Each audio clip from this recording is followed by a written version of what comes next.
Recently, my sister broke her cell phone.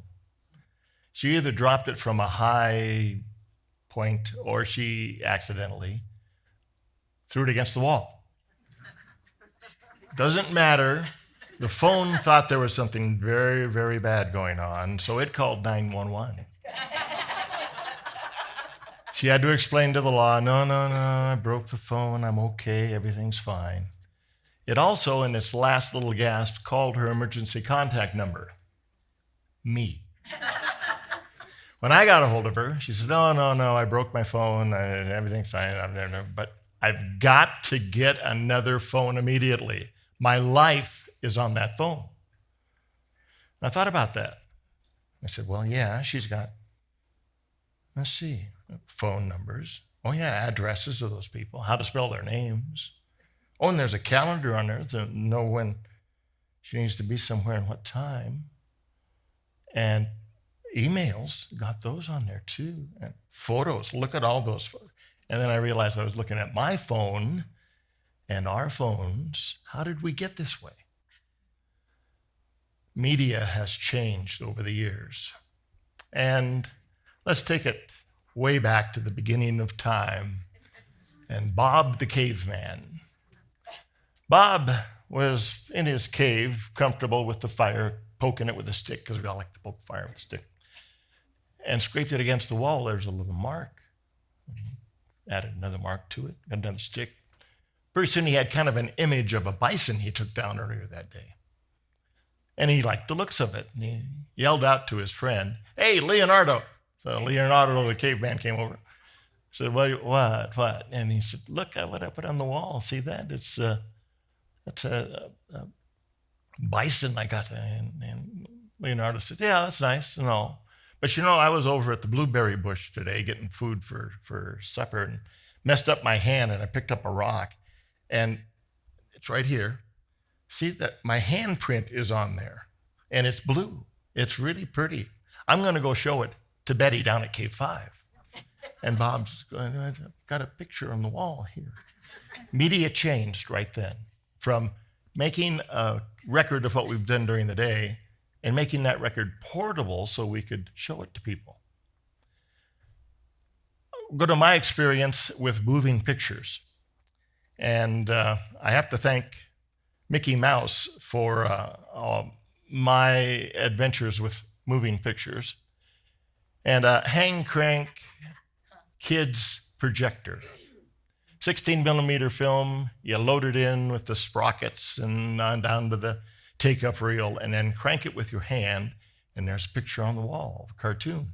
You can make it go fast, make it go slow, even back it up a little bit if you're careful, till the film breaks. Then you scotch tape it together and go again.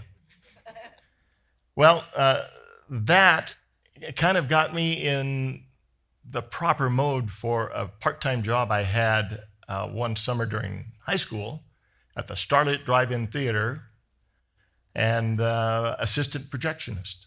And those were the big reels, 20 minutes of film on a reel. You put them on the big projector, big sprockets, big take-up reel, and then turn on the switch and a huge picture outside. And the sprocket noise in the projection room was really cool. And I did that one summer. It was fun. Now, back with this, that turned into 8 millimeters and a camera. You could actually take pictures of your family trip to Yellowstone or Glacier, take the film out, send it off, get it back, family movie night. Well, my dad liked slides better than film. So he'd take a picture with the camera, send it off, slides would come back, put them in a big carousel with not a projector, but a different kind of machine, hook it up to the TV set, or project it with the projector, either one, and it's slide family night. We had a lot of those.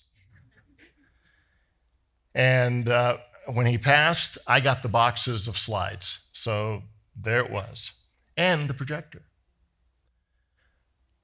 And that's what I want to talk about. The media changed again. Those lasted for a while until videotapes came along.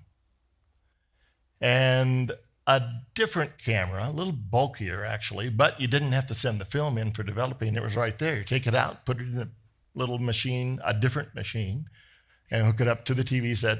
There's your movie. And that really worked. And commercial people said, okay, well, we can do our movies. We could send them out. People could have their own movies. We could sell those. So you started collecting, at least I did, VHS tapes and movies like Jaws and such. Then I said, this is really cool. I got these, but the tapes wore out every so often. And all of a sudden, here came DVDs and Blu-ray and 2 other different types of machines that you had to stick the thing in and then hook it up to the, you could hook it to the computer this time. And you could actually, with things that you recorded on that with your camera or with your cell phone, you could send it out to your friends. And that's what people were doing. And the media had changed again through the cloud. Now let's go back to Bob, the caveman. He liked to talk, especially to Betty down in Cape 5. But we had a little hard time trying to figure out how to get sound recorded. In fact, the first movies were silent movies. Then they figured out how to put a soundtrack on it, and the whole world changed. But at the same time, records came out, and old 78 RPM records, 78 RPM, can't find those turntable anymore, and 45s, a record that had a song on each side, bought it for $1, Robert's Bookstore, and albums. The albums sold and sold and sold, and everybody said that will be bypassed when the CDs come out. And indeed, for a while, that was the case. And CDs sold well, and now vinyl is coming back. In fact, nowadays, you can find a turntable easier than you find a CD player. So you've got to keep track of the media, and you've got to keep track of how to access that media, your own personal family histories. Bob wasn't into writing very much. He liked just images on the wall. But humans did like to write.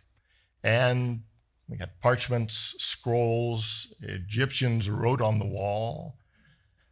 Here comes the printing press. Everybody could read. Everybody could take a look at what's happening in their community with newspapers. Newspapers flourished. I started writing at the high school level when a high school newspaper, and then to college, the college newspaper. A couple of years as editor of the Valley Republic. And I kept those copies of the ones I really liked. And I have a pile of newspapers next to all the CDs, Blu-rays, videotapes. And newspapers have kind of fallen by the side. Everything is going on to the cloud. And how do you go back to find that front page? It's different now. But again, the media has changed.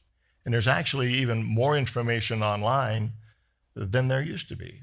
I wrote a news story every day for one of my companies that I worked for that owned KLYQ Radio. And we would put those online, but I also would save them on the computer. That big disk there is a 5 1/4 floppy. Yeah, some of you may have used those. You can't find a machine anymore that plays or accesses the information on that disk. Next to it is a 3 1/2 floppy. You can still find it's an A drive on a lot of computers. And of course, that was all replaced with CDs. And the new computers coming out now, especially the laptops, don't have a slot for the CDs. Instead, they have flash drives. And those pop in, and there are 2 different versions now, actually 3 different versions of them. They're all compatible with each other, but how long will they last? How long will we be using those, and how long will we be using the cloud as it exists? You know we're going to change it. We have to. So today, you might want to think about that information you've got saved, not just on paper, but rising up to the new challenges of technology on the computer, on the hard drive, or on the flash drive. Those are very hard to label, by the way. Or the old floppies.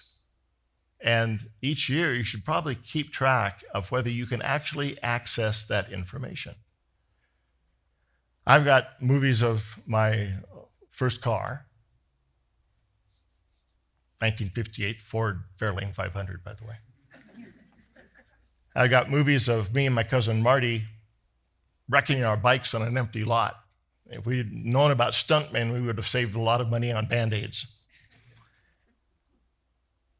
And I also have the projectors to watch those until the bulb runs out. And then you have to get a new bulb. Can you get them? I don't know. Haven't checked recently. It's one of those things you need to be thinking about on a daily basis. And then I've got another problem. I like looking at the photo albums and the black and white photos. I like the sound of the projector running the sprockets. I like looking at the original things. That's why we have museums. We love museums. They don't have copies of things. They have the original things. And that helps me go back in time every once in a while for a brief little trip just to look at the old things. But I got a lot of it. Like I said, I've got this pile of tapes, of CDs, papers, and unfortunately, or fortunately, I've got the equipment to play them in the garage where the car used to be. And it's looking at me. And I envision a dinosaur looking at me, kind of winking, saying, hey, want a little trip back into the past? Got it right here. And I smile at him. And I say, yeah, I would like to do that.